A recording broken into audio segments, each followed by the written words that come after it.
From the RCN News Center in Bogota, welcome to our English language newscast. I'm Oliver de Iglesias, making a recap of the main stories taking place in Colombia.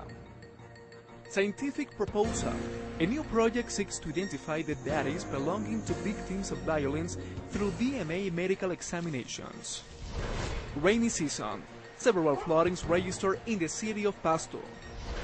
Explosion aftermath. Several people injured as a result of the handling of explosive devices in Huila and Apartado. Economical Summit. The General Assembly of the Inter-American Bank for the Development is underway. Colombian television.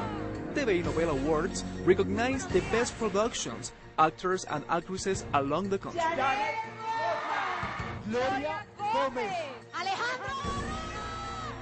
Well, we are going to start with our top story because after more than 3 years, the family of officer Ernesto Guevara received a very good news that also Colombia is keeping track of. In a letter, FARC organization announced that within the upcoming days, they will deliver the dead body of the officer who died while in captivity after he had a severe illness. Their family are hoped that the guerrillas fighters would stick to their word and that this delivery would take place as soon as possible.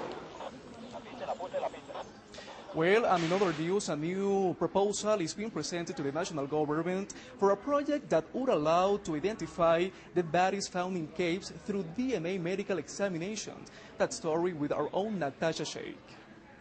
Thanks, Oliver. The National Congress is debating a new law that consists on creating a genetic information bank that could help identify those missing Colombian people who are buried in communal graves. The project that has one debate to go wants to pay tribute to the missing people through necessary means to locate and identify the deceased who have been buried in communal graves. We want the authorities to get the chance to obtain that type of information so they can use it when they find hidden cemeteries and common graves. According to the creator of the law, the idea is to improve the job that Medicina Legal, or the Legal Medicine Institute, is doing. They would count with very useful information like blood type and the spit genetic information of the victims' relatives. The law would also permit the creation of maps so they can determine the location of communal graves where the victims have been buried or thrown. This will be developed by the department authorities, the General Prosecutor, and the Agustin Codazzi Institute. With this database bank, we would identify the bodies we find really fast, and of course, it will put an end to the suffering of many families. Senators said the government will have 6 months from the valid approval of the law to get the database genetic bank working fully. The approval of the law will help many families bury their deaths in a decent and appropriate way. Oliver, back to you with more information. Okay, well, thank you so much, Natasha. And we're going to begin our national roundup, and that in the city of Pasto, where a critical situation is being registered since mid-morning due to the rainy season after a strong rain during the night, which triggered several floodings in some spots of the city. The high water level blocked several vehicles, and authorities have not reported the value and causes of the losses. Meanwhile, in Algeciras, Huila, one person was killed and another one injured after handling explosive devices. According to the 9th Army Brigade, the 2 people were fabricating an explosive artifact when it exploded, causing them serious injuries. As a result, one man died minutes after the explosion, and the other lost one of his legs under observation in a hospital at Neiva. We remain in Ecuador, where El Comercio newspaper reveals some details about a book that will be published by journalist Arturo Torres. The book, named The Secret Reyes Notepad, says how the remaining opportunities for guerrilla fighters were in touch with Ecuadorian military officers in that country. It seems one of the meetings took place last year before Phoenix operation. In that opportunity, 8 officers found a terrorist camp in Ecuador, and due to numeric inferiority, the military officers only asked the guerrilla fighters to withdraw the country. To Cartagena. These are images of the visit of former United States President Bill Clinton to the city after his journey back on Saturday on Barranquilla. In his agenda, the politician and philanthropist attended the invitation of a social project that is being financed by his foundation and that benefits over 30 entrepreneurs.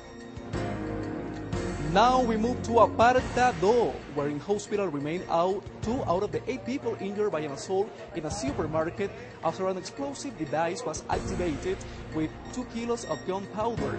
Authorities offer a 10 million pesos reward to whomever gives information that would allow to capture the responsibles of the terrorist attack.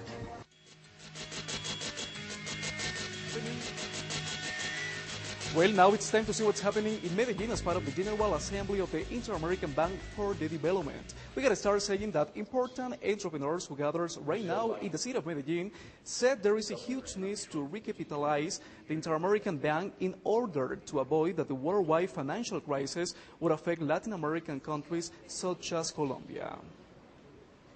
Well, and as part of the closure of this important assembly, the organizers of this event already said who will be in charge of it.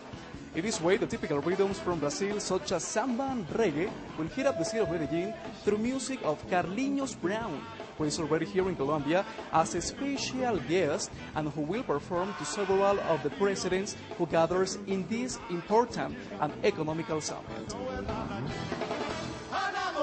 The best Brazilian music, okay? In this way, we will wrap up this edition of RCN News in English. Remember to write us at colombianews@canalrcn.com. Also, we invite you to search for us in Facebook and Twitter, where you can join our fans community. And as we say goodbye, we're going to leave you with some beautiful images of the TV Novela Awards, which took place yesterday in the capital city, here in Bogota. RCN Network got most of the awards to the best of the television in categories such as Best Entertainment Anchor, Best News, Best Soap Opera, the Best Actress and Actor, among many other categories. This is it for today. I'm Oliver de Iglesias, bringing the best of Colombia to the world. See you on our next edition. Until then.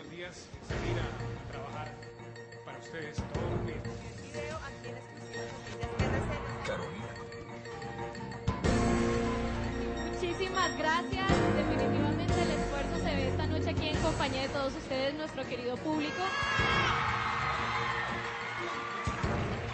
Para mí es un honor